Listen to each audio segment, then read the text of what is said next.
ሰላምና ጤና ባላችሁበት ቦታ ሁሉ ይብዛ የተወደዳችሁ የያሮስ ሁለት ቤተሰቦቻችን ኦርቶዶክሳውያን እንዴት አላችሁ? እንዴት ቆያችሁ? እንዴት ሰነበታችሁ?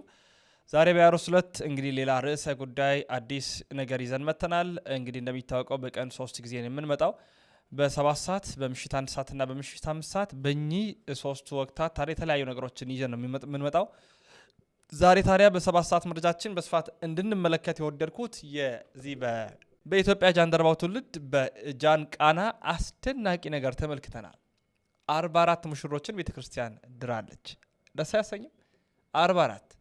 44ቱ ጥንዶች በቤተክርስቲያን ስርዓተ ጋብቻቸውን በሚስጥረ ቁርባን በሚስጥረ ተክሊል ፈጽመዋል።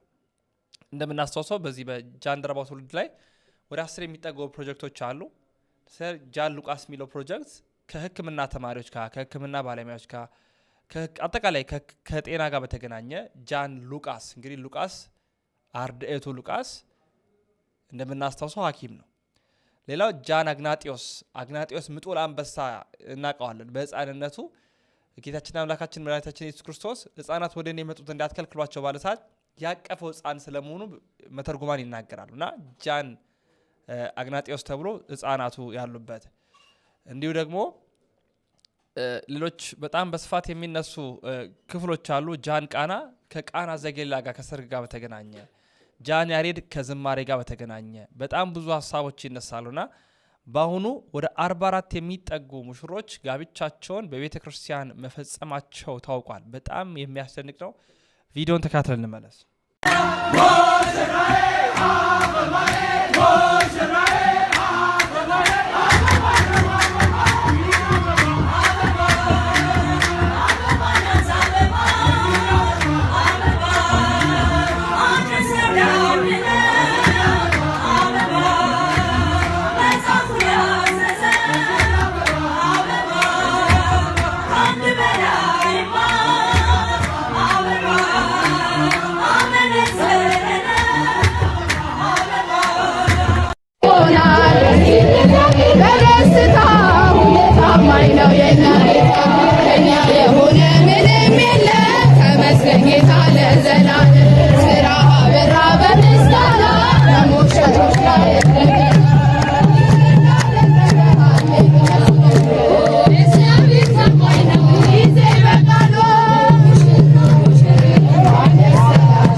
Amen.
በጣም ደስ ያሰኛል። ወደ 44 የሚጠጉ ሙሽሮች በቤተክርስቲያን ጋብቻቸውን ፈጽመዋል። እግዚአብሔር የተመሰገነ ይሁን። ምን ተሰማችሁ? እናንተ ሐሳብና አስተያየቶቻችሁን አስቀምጡ እያልን ጨርሰናል። በሌላ መረጃ እንመለሳለን። ወንድማችሁ ለኖራቱ ነኝ። አሮስ የእናንተም የኛው ነው።